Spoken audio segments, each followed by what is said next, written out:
Bonsoir tout le monde. En 1831, Charles Darwin termine ses études et reçoit un diplôme en art. Mais ses vrais intérêts étaient en géologie et biologie. Après avoir convaincu son père de faire partie dans une expédition cartographique autour du monde, Charles Darwin, 2 jours après Noël, il monte à bord du HMS Beagle pour un voyage qui va durer 5 ans. C'est grâce à ce voyage qu'il va commencer à accepter les principes de l'évolution, en observant l'évolution des plantes et des animaux, pour finalement écrire sa fameuse théorie sur la sélection naturelle par la survie des plus aptes en 1869. Selon Darwin, la survie des plus aptes est un synonyme de la sélection naturelle. Ce n'est pas la survie des plus forts, ni des plus grands, ni des plus intelligents, mais de ceux qui ont les caractéristiques à se reproduire et donc produire plus de descendants.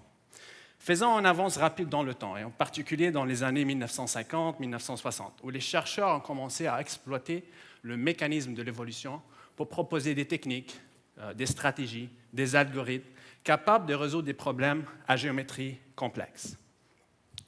Dans les années 1960, un chercheur par le nom de John Holland a fondé les bases de l'algorithme génétique, qui est une technique stochastique inspirée par la sélection naturelle de Charles Darwin, mais qui est capable de nous offrir des solutions optimales à nos problèmes de conception, c'est-à-dire nos problèmes d'optimisation.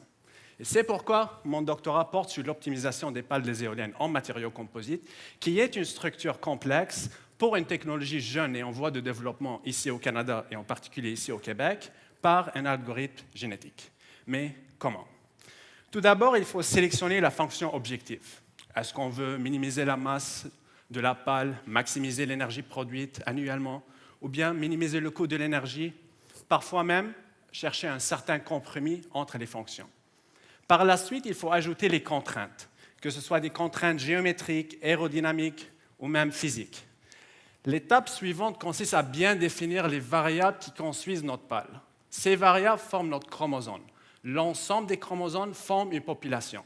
Et c'est à partir de cette population qu'on va effectuer une série d'opérations génétiques de sélection, de récombinaison, c'est-à-dire croisement entre les chromosomes, mariage entre les pales, et parfois même une mutation, changement aléatoire d'une ou plusieurs variables. L'idée de base, c'est d'essayer d'évoluer une certaine population vers une génération plus apte qui respecte toujours les contraintes imposées. En hiver 2014, j'ai commencé mon doctorat à l'Université du Québec à Chicoutimi sur le développement de cet outil de conception des pales d'éoliennes en matériaux composites, mais dans le cadre de programmes de doctorat en ingénierie. Mais aujourd'hui, j'ai bien compris que la construction de cette architecture est autant un travail d'art. Et pourquoi pas #art. Merci.